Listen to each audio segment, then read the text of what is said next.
یعنی سرکار دو جہاں کی عطا ہے، اس لیے اعلیٰ حضرت فتوی رضیہ کا نام لکھا العطایا نبویہ فی الفتاوی الرضویہ، یعنی مصطفیٰ کی عطا ہے۔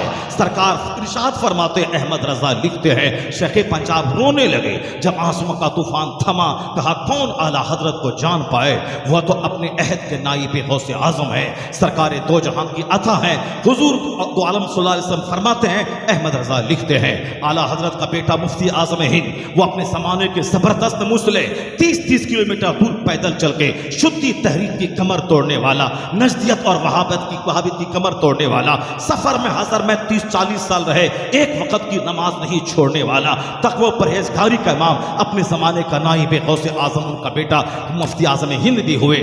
وہاں بریلی کا ایک نواب راحت جان غوث اعظم کے نائب کے ہاتھوں مرید ہونا چاہتا تھا، اسی پیسہ والا تھا، تلاش میں بغداد چلا گیا، آج سے 50-60-70 سال پہلے بغداد میں پھرتا رہا، کوئی ملے غوث اعظم کا نائب جن کو دیکھوں تو غوث یاد آئے، ایک گورا بنارا چہرہ والا ملا، سوچا کہ مرید ہو جاؤں، پھر محبت کو طوفان تھم گیا، نہیں مرید ہوا۔ خواب میں تقدیر جگی، جب بے چینی حد سے بڑھتی ہے تب تقدیر جاگتی ہے، جب آدمی میں اندر سے حقیقی شوق جاگتا ہے، پہلے ہوگا کہ نہیں ہوگا، دیں گے ہوگا کہ نہیں ہوگا، آگے پیچھے والے کو کچھ نہیں ملتا ہے، جو دل سے فریفتہ ہو جاتا ہے، جو دل سے سچی محبت کرتا ہے، اسی کی تقدیر جاگتی ہے۔ خواب میں آقا آتے ہیں، یہاں آگے پیچھے کرنے والے کے خواب میں نہیں آتے ہیں، جو اندر دل سے شیدا ہو جائے، انہیں جانا، انہیں مانا، نہ رکھا غیر سے کام، تب ان کے خواب میں مصطفیٰ آتے ہیں، اللہ کے محبوبین آتے ہیں۔ جب بے چینی حد سے بڑھی، رونے لگے اور اندر سے نڈھال ہو گئے کہ نائب غوث کہاں ملے گا، غوث اعظم کا دیدار نصیب ہوا۔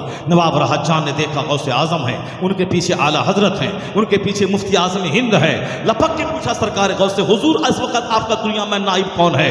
کہا تیری ہی شہر بریلی میں مصطفیٰ رضا میرا جانشی ہے۔ کہا کون؟ تو دکھایا مفتی اعظم ہند کی طرف، یہ میرے جانشی ہیں۔ خواب سے بیدار ہوا، مسرت کے مارے جھوم رہا تھا، جلدی سے بغداد سے واپس لوٹا، انڈیا آیا، سارا سامان گھر میں پھینکا اور محلہ سوداگران گیا، وہاں مفتی اعظم ہند جن کا علم لاجواب، جن کا فتویٰ لاجواب، جن کی تصنیف لاجواب، جن کا تقویٰ لاجواب، جن کے 1.5 کروڑ سے زیادہ مرید اپنے عہد میں، مرجع العلماء تھے وہ لاجواب۔ غوث اعظم کا نائب ہونے کے لیے اپنے عہد کا سب سے بڑا پیر ہونا ضروری ہے، سب سے زیادہ لوگ اس سے وابستہ ہوں۔ غوث اعظم سب سے بڑے پیر، تو جو اس کا نائب ہوگا وہ 2 4 10 20 کو مرید نہیں کرے گا، کروڑوں کی تعداد میں تھوک کا تھوک آدمی اس سے مرید ہوگا۔ تو مفتی اعظم ہند کے 1.5 کروڑ کم و بیش مرید، وہ نواب گھر میں سامان پھینکا اور دوڑا ہوا بریلی کے محلہ سوداگران پہنچا، مفتی اعظم ہند بیٹھے ہوئے تھے، نواب کا چہرہ دیکھا، مسکرانے لگے، کہنے لگے کہیے نواب راحت جان صاحب کہاں کہاں گھومے، کیا کیا دیکھا، کہاں کہاں گھومے، کیا کیا دیکھا؟ کہا حضور جہاں گھومنا تھا گھوم لیا، جو دیکھنا تھا دیکھ لیا، اب ہاتھ بڑھائیے اپنی غلامی میں داخل فرما لیجیے۔ اللہ نے اعلیٰ حضرت کی فیملی کو وہ نعمتوں سے نوازا ہے کہ ان کا بیٹا نائب غوث اعظم، اور ابھی 2 سال پہلے ایک نائب وہاں انتقال کیا ہے، اپنے زمانے کا سب سے بڑا عالم، جہاں 1 گھنٹے تک 1000 عالم کسی مسئلے پر سر دھنتے رہیں اور مسکراتے ہوئے چٹکی میں اس مسئلے کا حل جو کر دیں، اسی کا نام تاج الشریعہ اختر رضا کا ازہری ہے۔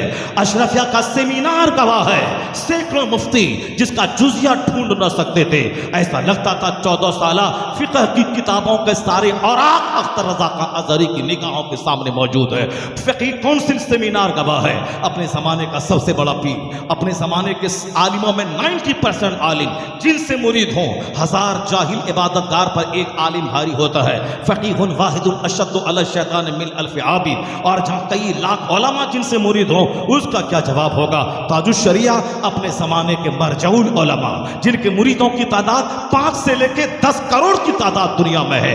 علم ایسا کہ ایسا عالم کوئی دیکھا نہ گیا، خطاب ایسا خطیب کوئی دیکھا نہ گیا، درس بخاری ایسا درس بخاری دینے والا شیخ الحدیث دیکھا نہیں گیا۔ زبردست مصنف، زبردست مقرر، زبردست مدرس، زبردست پیر، یہ چاروں کوالٹی تاج الشریعہ میں موجود تھی۔ اس لیے لوگ کہتے ہیں اس عہد کا غوث کا نائب اگر کوئی ہے تو اختر رضا کا ازہری کی ذات گرامی ہے۔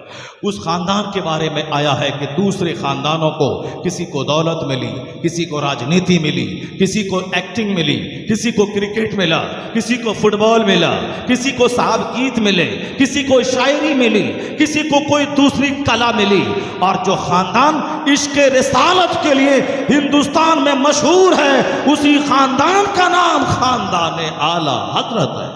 یعنی سرکار کی محبت کا جام جس نے پلایا ہو، جو بھی اس خاندان سے منسلک ہوتا ہے اس کے بدعقیدہ ہونے کا 99% چانس ختم ہو جاتا ہے۔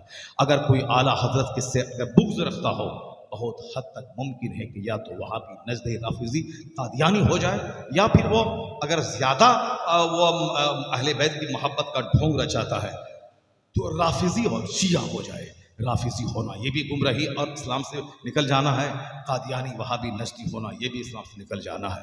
اس دور میں سچے مسلم کی پہچان ہے وہ جو مسلک اعلیٰ حضرت سے وابستہ رہتا ہے۔ اگر کوئی بولے کہ میں اللہ کو مانتا ہوں، سوال ہوگا رسول اللہ کے بارے میں تیرا کیا عقیدہ ہے؟ بولے گا وہی جو سب کا عقیدہ ہے، قرآن حدیث کا عقیدہ ہے۔ پھر ہوگا صحابہ کے بارے میں کیا کہتا ہے؟ چونکہ اللہ رسول کو ماننا ہے، صحابہ کو گالی دینا ہے، صحابہ کو ماننا ہے، اہل بیت کو گالی دینا ہے۔ تو اب اس طرح سے اس زمانے میں پرفیکٹ پریبھاشا ایک جملے میں صحیح مسلک کی ترجمانی کیسے ہوگی؟ دوسرا سوال رائز نہیں ہوگا، اس کا نام ہے مسلک اعلیٰ حضرت۔ ذرا زور سے بولیں سبحان اللہ، ہاتھ اٹھا کے بولیے لا الہ الا اللہ۔ ایک ڈیفینیشن ہے مسلک اعلیٰ حضرت۔ اعلیٰ حضرت کا نام آ گیا، اب نہیں پوچھا جائے گا اللہ کے بارے میں کیا عقیدہ، اب نہیں پوچھا جائے گا رسول اللہ کے بارے میں کیا عقیدہ، اب نہیں سوال ہوگا صحابہ کے بارے میں کیا فیت ہے، نہیں پوچھا جائے گا اہل بیت کے بارے میں کیا عقیدہ ہے۔ شیعہ اہل بیت سے محبت کرتا ہے، امیر معاویہ کو گالی دیتا ہے، خارجی صحابہ کو محبت کرتا ہے، اہل بیت کا قاتل بنتا ہے، اور جو اہل بیت صحابہ دونوں سے محبت کرے امام اعظم کو وہاں بھی گالی دیتا ہے۔ تو اس طرح سے فتنہ و فساد کے دروازے کھلتے جاتے ہیں۔ مگر جو اعلیٰ حضرت کا نام لے لے، اب نہیں پوچھا جائے گا غریب نواز کے بارے میں کیا عقیدہ ہے، غوث اعظم کے بارے میں کیا عقیدہ ہے، امام اعظم کے بارے میں کیا عقیدہ ہے، صحابہ کے بارے میں کیا عقیدہ ہے، اہل بیت کے بارے میں کیا عقیدہ ہے۔ مسلک اعلیٰ حضرت آ گیا، پرفیکٹ مومن کی تصویر بن جاتی ہے۔ یعنی اعلیٰ حضرت کا مطلب ہوتا ہے عقیدہ توحید پختہ ہو۔ اعلیٰ حضرت کا مسلک کا مطلب ہوتا ہے سرکار سے شدید محبت، تعظیم، عزت، حضور کے فرمانات، ارشادات کو گلے لگانا، حضور کی وجہ سے صحابہ کو سب کو جنتی سمجھنا، ان کے اختلاف میں نہیں پڑنا، خطا اجتہادی پر محمول کرتے ہوئے سب کی محبت دل سے کرنا، سارے صحابہ اہل بیت سے محبت کرنا۔ امام اعظم سارے محققین کے امام ہیں، سب سے زیادہ ستھرا اور مسلک ان کا ہے، اسی مسلک امام اعظم کی ترجمانی اس دور میں مسلک اعلیٰ حضرت کر رہا ہے۔ غریب غوث اعظم زبردست ولی، ان کے بعد غریب نواز ہیں ہندوستان کے، اور غوث اعظم ساری دنیا کے ولیوں کے سردار۔ میں کچھ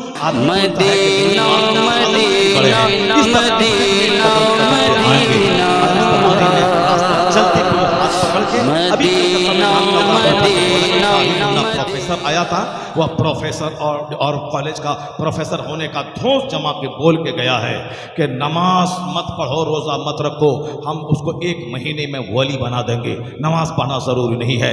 میں نے ببانگ دہل کہا جو نماز کی فرضیت کا انکار کرے وہ کافر، اور جب کافر وہ ہو گیا اس کی بیوی نکاح سے نکل گئی، اب چاہے زندگی بھر بیوی کے پاس رہے گا وہ زنا خالص، اور جتنے بچے پیدا ہوں گے سب ولد الحرام ولد الزنا، چونکہ نماز کی فرضیت کا منکر کافر ہے۔ جہاں کافر ہوا اس کا نکاح، اس کی بیوی اس کے نکاح سے نکل گئی، اس کا نکاح ٹوٹ گیا۔ نکاح جب ٹوٹا تو عام عورتیں اور ان کی بیوی میں کوئی فرق، بیوی ہی نہیں رہی، عام عورت ہو گئی۔ اب وہ ڈبلی بجاتا رہے اور ان کے گھر میں دن رات وہ زنا کرتا رہے اور حرامی بچے پیدا کرتا رہے۔ پروفیسر بننا اور ہے، مومن خالص بننا اور ہے۔ اسی طرح کا بکواس ایک کٹیہار علاقے میں لوگوں نے کیا تھا۔ ایک پیر پٹنہ کا جاتا تھا، بولا روزہ کیوں رکھتا ہے، مت چھوڑ، مجھ سے مجھ کو مرید ہوا، میں جنت لے کے جاؤں گا۔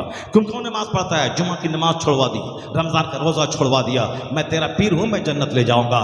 ایسے ڈھونگیوں کو قتل کر دینا چاہیے، ایسے ڈھونگیوں کے منہ پہ پیشاب کر کے تھوک دینا چاہیے، اور اگر وہ اس طرح کی شریعت کا مذاق اڑائے وہ ظالم و دہریہ وہ یہودیوں کا کام کرتا ہے، وہ نصرانی کا کام کرتا ہے، وہ مشرکوں کا ایجنٹ ہے۔ آج دنیا میں اس طرح کی ناپاک تحریکیں کام کرتی رہی، مگر مسجد زندہ رہی، جمعہ کا خطاب زندہ ہے، یہ مدرسہ زندہ ہے، مدرسے کی چٹائی زندہ ہے، ہندوستان میں جلسے زندہ ہے، سیرت کا جلسہ زندہ ہے، عید میلاد النبی کا جلوس زندہ ہے۔ یہ چوٹی کاٹنے والا، نماز روزے کا منکر، یہ دہریہ، یہ کافر پیر کا لباس پہن کر اعلیٰ حضرت کو چوری چھپے گالی دے دے کر ان سے جڑے ہوئے لوگوں کو موڑنے کا کام 100 سال سے کر رہا ہے، مگر یہ چور گلی میں آتا ہے، 10 دن رہتا ہے اور چلا جاتا ہے، مگر اعلیٰ حضرت جس نے ساری زندگی ڈھال بن کے شریعت محمدی کی خدمت کی، تو ماننا پڑے گا۔ اور جنہوں نے ان دہریوں، ان سنی کی شکل میں ان بے ایمانوں کا پیچھا کیا اور ان گستاخ رسول کا پیچھا کیا، اسلام پہ ہونے والے حملوں کا جواب دیا، اللہ نے ایسا قبول کیا احمد رضا کو کہ ان سے چڑھنے والے سارے بجھ گئے، سب ان سے جلنے والوں کے گل ہو گئے چراغ۔ احمد رضا کی شمع فروزہ ہے آج بھی۔ آج اگر مدرسہ زندہ ہے، جمعہ کا خطاب زندہ ہے، سیرت کا جلسہ زندہ ہے، اس کی محفلیں زندہ ہے، 12ویں کا جلوس زندہ ہے، قبر کو سجدہ نہیں کرنا چاہیے، یہ تحریک زندہ ہے، فرضی امام بالا، فرضی کربلا، یہ شیعوں کی نافذ کردہ غلیظ روایتیں ہیں، ان کو توڑ دینا چاہیے۔ آج سے 50 سال پہلے جو محرم میں ڈھول تماشا تھا، 50 سال کے بعد وہ تحریک گھٹی ہے۔ آج شہید اعظم کانفرنس بڑھ گئی، 10 دن کی مجلسیں بڑھ رہی ہیں، خرافات کا نامی وہ تحریکیں بند ہو گئی ہیں۔ اگر آج صحیح اسلام ہے ہند و پاک میں، تو 80% احسان امام احمد رضا کا فاضل بریلوی، ورنہ چوٹی کاٹنے والا یہ تو عالموں کی عزت کو مٹی میں ملانے کے لیے آج بھی وہ گلی میں ہے، مگر فتویٰ عالم کا، جمعہ کا خطاب عالم کا، عیدین کی تقریر عالم کی، کبھی حکومت سے بات کرنی پڑے فتویٰ کتاب عالم کی، نکاح کا خطبہ عالم کا، مدرسے میں درس بخاری عالم دے، جنازہ عالم پڑھائے، نکاح عالم پڑھائے، عیدین کا خطبہ عالم دے۔ یہ چوٹی کاٹنے والا کھا کھا کے تون اونچا کرے، سگریٹ پئیں، گٹکا کھائیں، غریب رکشہ چالک کا نذرانہ لے کے اپنی بیٹی کو جینس پہنائیں اور اپنے بیٹے کو داڑھی منڈوا کے کالج میں پڑھائیں، وہ یہ کام کرتے رہیں، اعلیٰ حضرت سے پنگا نہ لیں۔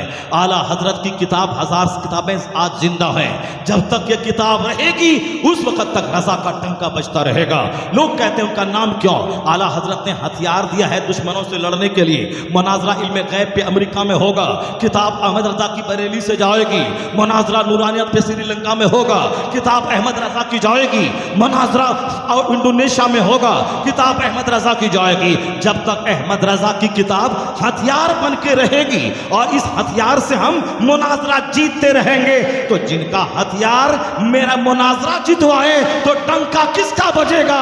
اسی کا بجے گا جن کے ہتھیار سے جنگ کو جیتا جائے گا۔ سبحان اللہ، سبحان اللہ۔ اس لیے اعلیٰ حضرت کی تحریک آج زندہ ہے۔ باتیں بہت ساری کہنی تھی اعلیٰ حضرت کے، وہ ایک جو بات میرے بیچ میں اٹھائی تھی ترک دنیا والی بات، اعلیٰ حضرت نے ایک دن بھی دنیا کی خاطر قدم نہیں بڑھایا۔ یہ بات اس وقت آئی تھی جب گاندھی جی کا چرچا پورے بھارت میں تھا، وہ اعلیٰ حضرت سے ملنے کے لیے بریلی شریف میں موجود تھے، کہا کہ بس مل لیں اعلیٰ حضرت سے۔ اعلیٰ حضرت نے کہا کہ میں ان سے ملوں گا تو کیا ملے گا، کیوں ملوں گا، دنیا کا کیا فائدہ ہوگا اور آخرت کا کیا فائدہ ہوگا؟ آخرت کا تو کوئی فائدہ ہے نہیں، چونکہ وہ مسلمان نہیں ہے، عالم نہیں ہے، مجھ سے کیا بات کرے گا وہ؟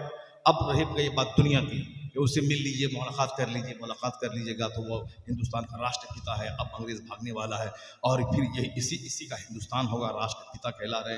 ہر مسجدوں میں یہ وہابی دیوبندی گاندھی جی کو لیے پھر رہے تھے، ان سے تقریر کروا رہے تھے کہ مشرک کو مسجد میں نہیں لے جانا چاہیے۔ اعلیٰ کے پاس جب بات آئی تو کہا کہ دین کا تو فائدہ ہے نہیں، چونکہ وہ عالم نہیں، اس سے کیا بات کرے گا۔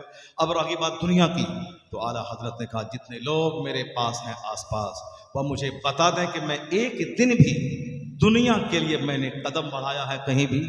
وہ نانپارا کا نواب کا قصیدہ لکھنے کسی نے بولا تو آپ نے کہا کہ میں گدا ہوں اپنے کریم کا، میرا دین میرا دین پارا نہ نہیں، انہوں نے کہہ دیا۔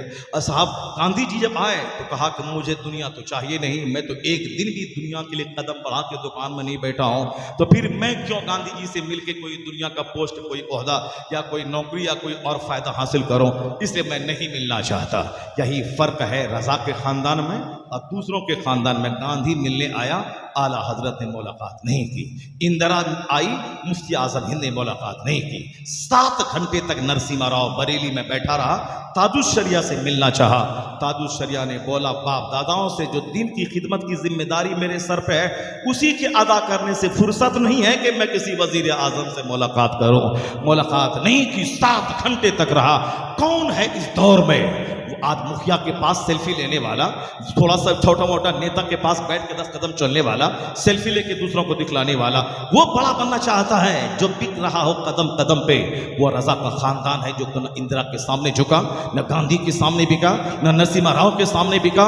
وہ کون ہے جو اس زمانے میں غوث اعظم کی یاد تازہ کر گیا ہو؟ دنیا آ رہی ہے، دنیا کو ترک کیا ہو.